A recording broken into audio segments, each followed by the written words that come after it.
Well, hello everybody and welcome back to another one of the Permaculture Piracy videos. And today it's Raiders of the Lost Compost. Let me show you what I've been up to today, because I'm trying to get more carbon material for my chickens to basically work over the course of the winter. If you watch the JT Bear channel, then you've seen that the compost pile in their coop has gotten up to 140 degrees already since we made that little L bracket out of those two pallets. So I wanted to get more and more compost into there.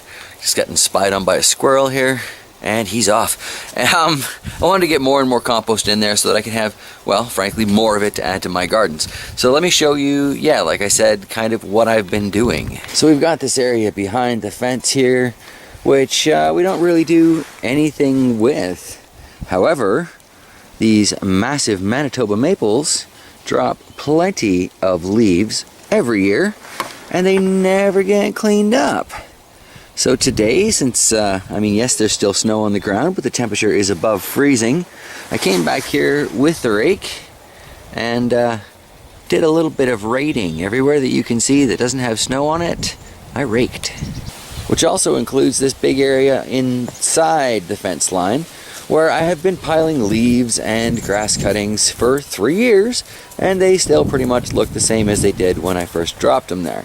So some lost compost there. It's now going into the chicken run so that they can work it over and I can finally get it into my gardens, as was the plan 3 years ago. But basically, I didn't hop over the fence. I dodged my way around through these trees. You can see there's plenty of leaves left behind. So if I felt like giving it a go again, I could probably easily get another 3 cubic feet of good dry carbon material. I didn't even touch up over there. Supposed to get up above freezing again Wednesday, Thursday, I think.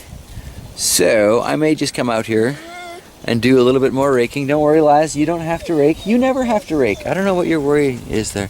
Anyway, and continue collecting a little more lost compost. I'm certain nature would have put that to good use in due course, but you know what? I kind of need it right now. And, well, I don't think those Manitoba maples, I don't think those Manitoba maples are going to suffer any for me taking 1 or 2 years worth of leaves. Those are some of the ones that I'm going to be tapping come spring, though, so that'll be interesting. Fall under the Permaculture Piracy heading there too, because free sweets is free sweets, and as a species we spend an awful lot of money on sweeteners. Anyway, I want to show you what the cumulative effect or result of all of that lost compost raiding has been. Just get around to the hens here, as you can hear, and their little pile that this morning came up about halfway up the pallets, didn't extend out anywhere near this far. Yeah, now it goes all the way to the top. So I've got some changes I'm going to have to make, but that is totally fine. I'm going to get some boards, put them along here, because I don't have another pallet that I can fill that in with yet. But if I can put even, 8, 12 inches of height there, contain it a little bit better, help it from falling into their water bowl. So yes, I think I've got a lot more compost for these ladies to work over this year. Excellent. And this morning when I came in here to check on how they were doing, 3 of them were cuddled up on the top of the compost pile, which before I turned it was sitting at about 180 degrees according to that compost thermometer. So once this stuff thaws, you can get up there, Betty. Do it. You can do it. Release your inner goat. Anyway, so these ladies are going to work over that compost pile for me, get it good and ready for the garden.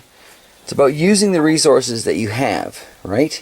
Don't waste anything. And essentially, when it comes to functionality around here, these leaves were going to waste over the last 3 years, and now they're going to the garden.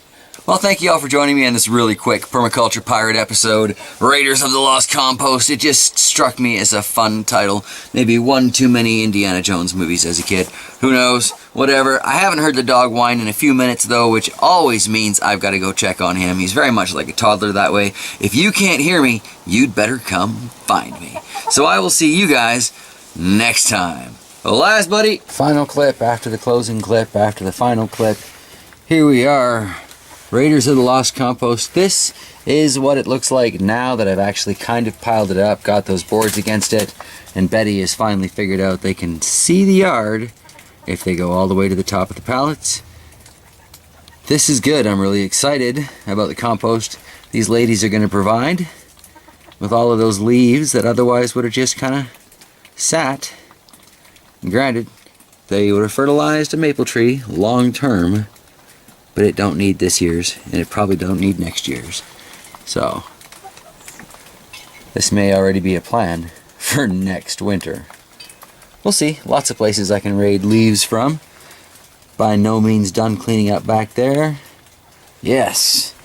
If you don't live somewhere handy dandy where people are bagging up their leaves for you, so you can just come and collect them in your pickup truck,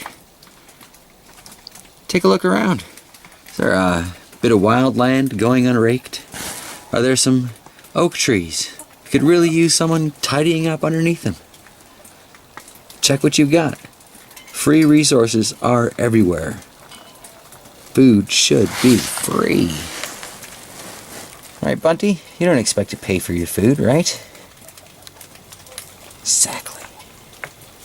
Alright, for real this time. See you later, everybody. Thank you for joining me on another of the Permaculture Pirate series videos. Look forward to picking these up in the spring. Take care and stay warm.